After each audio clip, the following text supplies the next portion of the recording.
Oxygen देतो, तरीही माणसे मला तोडवण्यासाठी माझ्या मागे लागले आहेत का बरे? सोन, अगं मोनू, आपण जर झाड लावले तर आपल्याला किती आनंद वाटतो नाही का? कारण की ते आपलं चालतं फिरतं ICU आहे. कसं ग?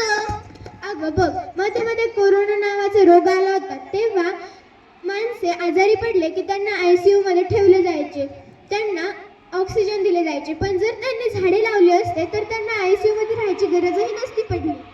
त्यामुळे झाडे लावली पाहिजेत. हो हो, तुला आठवतं का, आपण चौथीला असताना एक कडुलिंबाचे झाड लावले होते. आता ते बरेचसे मोठे झाले असेल, आता आपण त्याला बघायला जाऊया. हो हो, चल चल.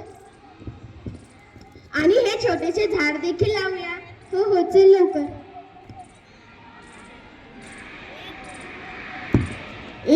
ते बघ, ते कडुलिंबाचे झाड किती भारी आहे. त्याला विकून किती पैसे भेटतील? हो हो, चल आपण त्याला तोडूया. अरे सोनू, तुला आवाज येतोय का? असं वाटतंय कोणीतरी झाड कापतंय. थांबा थांबा, मला वाचवा, मला तोडू नका. हो हो, चल चल लवकर, आपण झाडाला वाचवायला जाऊयात. ए थांबा, झाडे तोडू नका.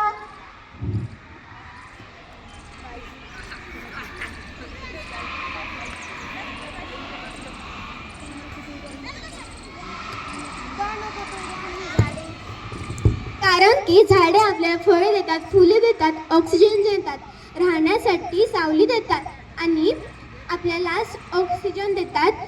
तेच आपलं जीवन आहे. ह्या पिढीचा नाही तर पुढच्या पिढीचा तरी विचार करा, ते कसे जगतील. झाडे वाचवायला पाहिजे, तोडायला नाही. चला, आपण सर्वजण शपथ घेऊयात.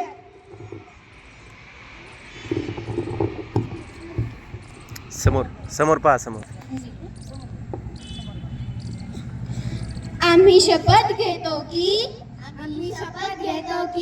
आम्ही कधीही झाडे तोडणार नाही.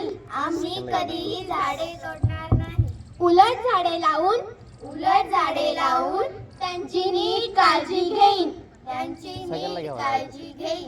झाडे लावा, झाडे जगवा. परत गेला सगळ्यांना. धन्यवाद.